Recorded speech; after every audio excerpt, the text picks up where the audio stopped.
तर चला आज करूयात विस्मरणात गेलेली पण तरी सुद्धा पौष्टिक अशी हदग्याच्या फुलांची भाजी।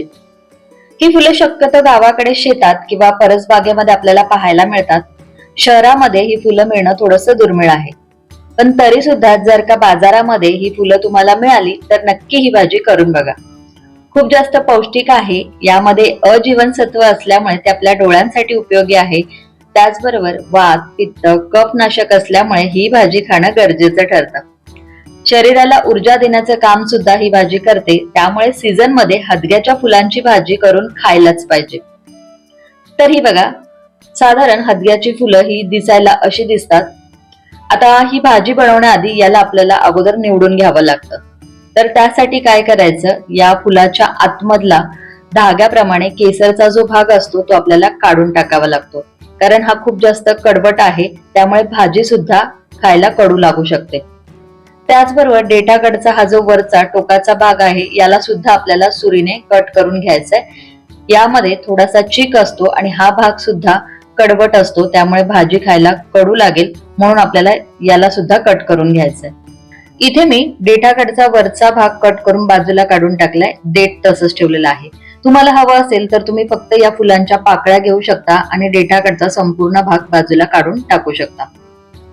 आता ही फुलं अगोदरच मी निवडून हलक्या हाताने पाण्याने धुवून घेतलेली होती, कारण फुलं थोडीशी गोडसर असतात, यामध्ये मध असतो असं म्हणतात, त्यामुळे याला मुंग्या किंवा किडे लागू शकतात।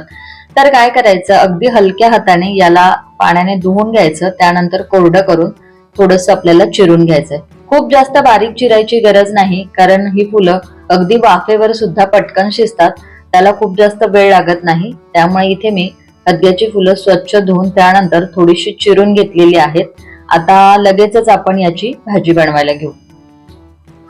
आता हदग्याच्या फुलांची भाजी बनवण्यासाठी इथे मी गॅसवर कढईमध्ये 2 ते 2.5 पळ्या इतकं तेल काढून घेतलेलं आहे। तेल चांगलं तापलं की यामध्ये अर्धा चमचा मोहरी घालायची, त्याचबरोबर 7 ते 8 ठेचलेल्या लसणाच्या पाकळ्या, 3-4 बारीक चिरलेल्या हिरव्या मिरच्या घालायच्या आणि मध्यम गॅसवरती याला थोडंसं आपल्याला 2 मिनिटांसाठी परतून घ्यायचं। याचा कच्चेपणा थोडासा नाहीसा होईस तोपर्यंत आपण याला परतून घेतलं। आता आपण यामध्ये घालूयात एक मध्यम आकाराचा बारीक चिरलेला कांदा। कांदा सुद्धा मध्यम गॅसवरती 1 मिनिट भरासाठी छान मऊसर होईस तोपर्यंत आपण परतून घेणार आहोत। तर याआधी सुद्धा पीठ पेरून केलेल्या हदग्याच्या फुलांच्या भाजीची रेसिपी मी चॅनलवर अपलोड केलेली आहे। त्या पद्धतीने बनवलेली भाजी सुद्धा खायला खूप छान लागते, पण आज इथे आपण थोडीशी वेगळ्या पद्धतीने ही भाजी बनवतोय। तर त्यासाठी बघा, इथे आपण एक मध्यम आकाराचा कांदा फोडणीमध्ये घातला, याला छान मऊसर असं परतून घेतलेलं आहे। आता यामध्ये घालूयात एक मध्यम आकाराचा बारीक चिरलेला टोमॅटो। टोमॅटो सुद्धा 1 मिनिट भरासाठी आपण मध्यम गॅसवरती थोडासा परतून घेऊ। तसं बघायला गेलं ना तर गावाकडे ही भाजी अतिशय साध्या सोप्या पद्धतीने बनवली जाते।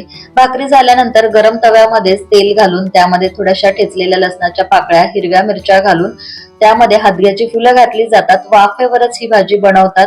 त्यामध्ये थोडंसं शेंगदाण्याचं कूट, मीठ घालून मस्त गरमागरम भाजी साध्या सोप्या पद्धतीने बनवली जाते। पण आज इथे आपण आहे ना थोडीशी चमचमीत ही भाजी बनवते, त्यासाठी इथे आपण कांदा टोमॅटो वापरलेला आहे। तर हे बघा, कांदा टोमॅटो मस्त असा मध्यम गॅसवरती परतून घेतला। आता त्यानंतर आहे ना ही आपण बारीक चिरून घेतलेली हदग्याची फुलं आहेत ती फोडणीमध्ये घालायची आणि याला आहे ना आपल्याला फोडणीमध्ये व्यवस्थित मिक्स करून घ्यायचं। ही भाजी शिजायला खूप जास्त वेळ लागत नाही, त्याचबरोबर यामध्ये पाणी सुद्धा घालावं लागत नाही, अगदी वाफेवर 3 ते 4 मिनिटांमध्ये ही भाजी बनून तयार होते। फोडणीमध्ये बारीक चिरलेली हदग्याची फुलं घातली, याला व्यवस्थित आपण मिक्स करून घेतलेलं आहे। त्यानंतर काय करायचंय, यामध्ये आपल्याला मुगाची डाळ घालायची। तर मुठभर मुगाची डाळ मी 2 पाण्याने स्वच्छ धुवून पाण्यामध्ये भिजत ठेवलेली होती। 15-20 मिनिटांसाठी पाण्यामध्ये मुगाची डाळ भिजत ठेवायची, लगेच भिजते। आता ही भिजलेली मुगाची डाळ आपण यामध्ये घालणार आहोत, तर यातलं पाणी बाजूला काढून टाकायचंय आणि फक्त भिजलेली मुगाची डाळ आपण यामध्ये घालणार आहोत। आता सोबतच यामध्ये आपल्याला घालायचं चवीपुरतं मीठ। फुलं कढईमध्ये घातल्याबरोबर लगेच आपल्याला यामध्ये मीठ घालायचं नाही, कारण ते सुरुवातीला खूप जास्त दिसतात आणि जसजसं आपण फोडणीमध्ये याला परतत जाऊ तसं वाफेवर शिजून ते कढईच्या तळाशी बसतात, त्यामुळे आपला मिठाचा अंदाज चुकू शकतो। म्हणून काय करायचंय, थोडीशी फुलं फोडणीमध्ये घालून परतून घेतल्यानंतर आपल्याला यामध्ये मीठ घालायचंय आणि हे सगळं व्यवस्थित मिक्स करून घ्यायचंय। आता यामध्ये आपण मुगाची डाळ घातलेली आहे, त्यामुळे फक्त 2 मिनिटं आपण याला ना वाफवून घेणार आहोत, म्हणजे मग मुगाची डाळ व्यवस्थित यामध्ये शिजली जाईल.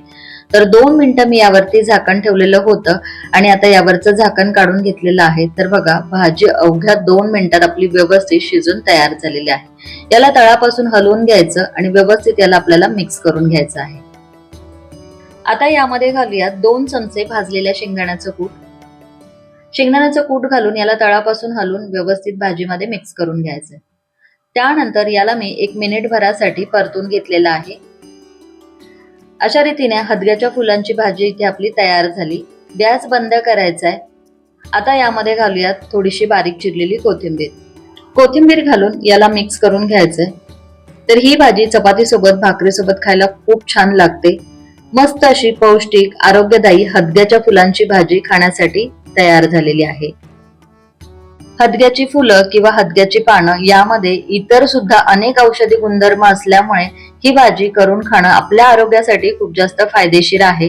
त्यामुळे जेव्हा केव्हा सीझन मध्ये ही हदग्याची फुलं उपलब्ध होतात, त्यावेळेला ही भाजी करून खाणं खूप जास्त फायदेशीर ठरतं.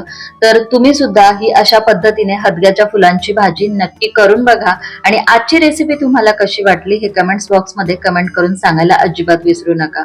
व्हिडिओ आवडला असेल तर जरूर एक लाईक करा, शेअर करा. पुन्हा भेटूया अशाच एका छानशा रेसिपी सोबत. तोपर्यंत धन्यवाद.